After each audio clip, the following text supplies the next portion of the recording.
So YouTube released a new terms of service, and it's really hit the blogosphere today. In fact, this article is from today, as of the recording of this, Monday, November 11th. YouTube says it has no obligation to host anyone's video. All right, let's see what's going on here.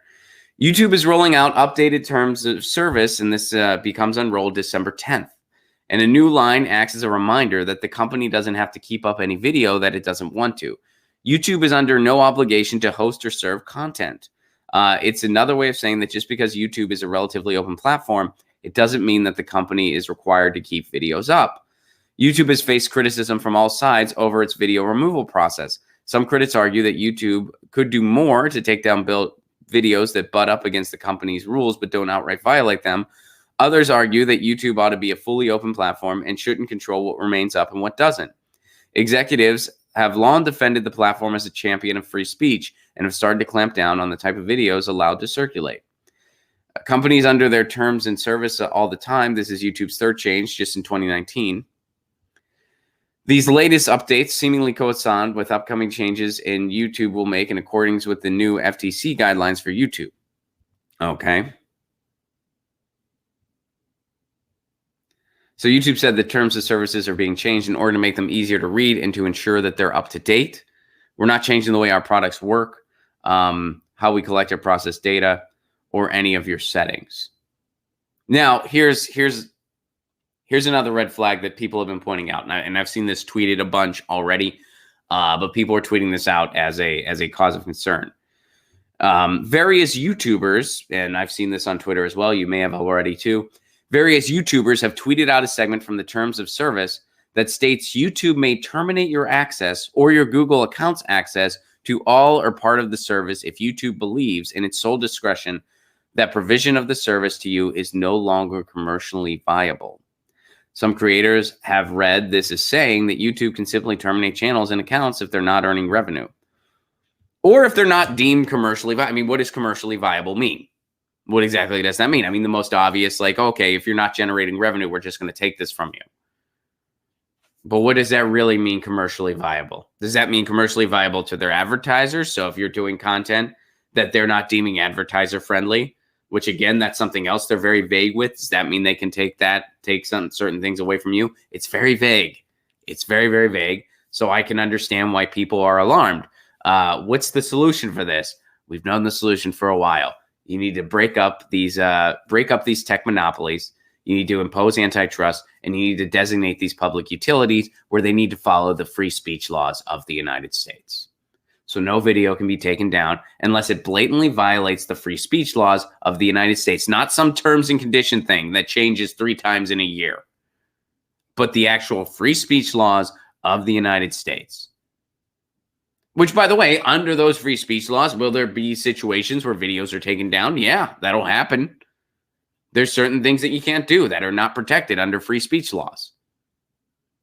So, there are still some boundaries.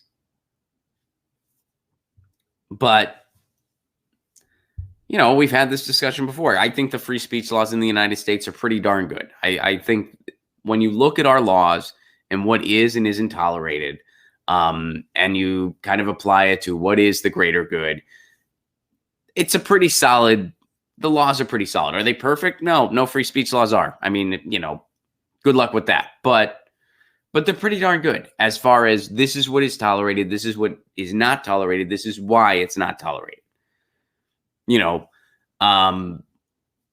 can't blatantly defame somebody. If you intentionally defame somebody, meaning you intentionally lie about somebody, and you intentionally make up smears about them solely to hurt them, hurt their brand, hurt their reputation, whatever it may be, you can be held accountable for that. They can sue you, and you can't hide under the umbrella of free speech. Now, you had to knowingly do it.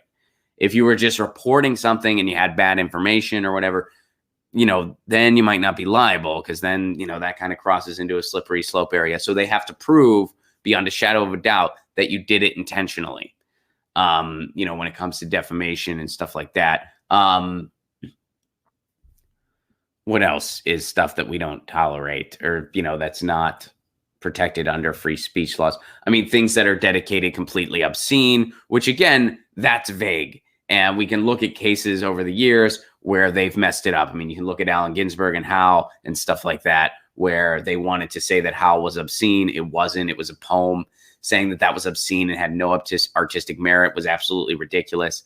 Obviously, things worked out in the end, but because of protections like these, like something like YouTube, you can't just put porn on YouTube. That's not what it's for. That goes against the guidelines.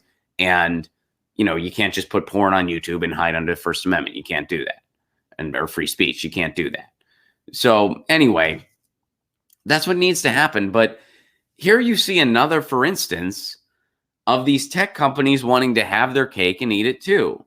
They became huge based on being an open platform. That's what made them huge. They were an open platform where anyone could publish a video and people were drawn to different content creators, and it built it up to what it is today.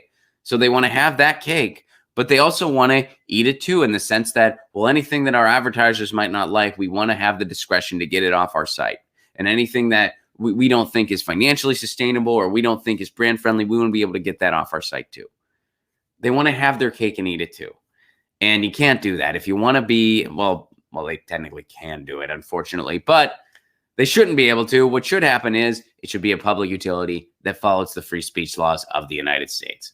Anyway, all right. So that's a concern people have been talking about.